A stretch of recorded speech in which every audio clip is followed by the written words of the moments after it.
Have you ever wondered how a small village on the banks of the Tiber River became the most powerful empire in the ancient world, only to collapse into ruins? The Roman Empire didn't just conquer lands, it conquered time itself. For over 1,000 years, Rome shaped the world's politics, warfare, architecture, and even religion. But what made it rise so high? And more importantly, why did it fall so hard? Let's travel back in time to uncover the thrilling rise and dramatic fall of the Roman Empire. Rome was born out of legend and war.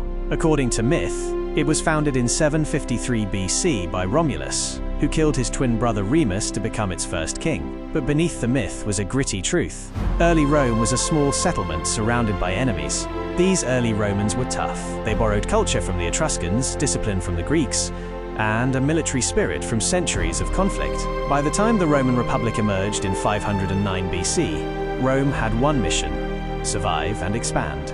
The Republic was a bold experiment. No kings, just elected officials, senators, consuls, and tribunes.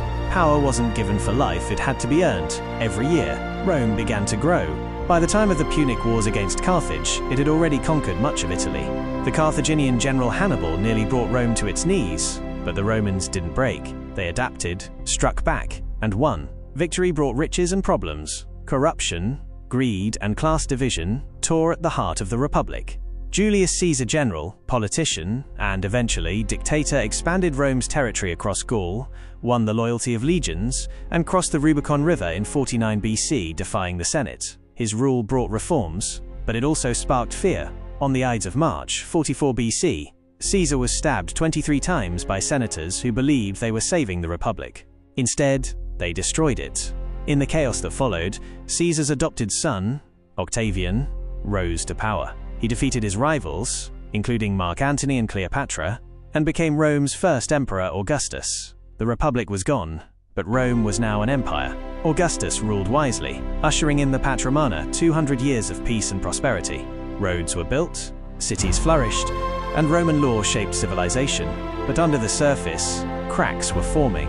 Emperors like Trajan, Hadrian, and Marcus Aurelius expanded Rome to its greatest size. From the deserts of Africa to the forests of Britain, the Roman eagle soared. But not all rulers were wise. Nero, Caligula, and Commodus showed how absolute power could corrupt absolutely. Civil wars became common. The military grew more powerful than the Senate, and Rome began to rely heavily on slaves and imported goods, weakening its economy from within. By the 3rd century AD, the empire was crumbling. Invasions by Germanic tribes, rampant inflation, civil wars, and a division. Rome was split into Eastern and Western empires. In 313 AD, Emperor Constantine embraced Christianity, shifting the empire's spiritual core. By 330 AD, he moved the capital to Byzantium, renamed Constantinople. Meanwhile, the Western Empire weakened. In 410 AD, Rome was sacked by the Visigoths. And in 476 AD, the last Western emperor, Romulus Augustulus, was overthrown. It was the end of an era. The Roman Empire may have fallen, but its legacy never died. Roman law, Latin language, engineering marvels, and political ideas still shape our world today. Rome was not just a place, it was an idea. An idea that power can build empires, but only wisdom can make them last.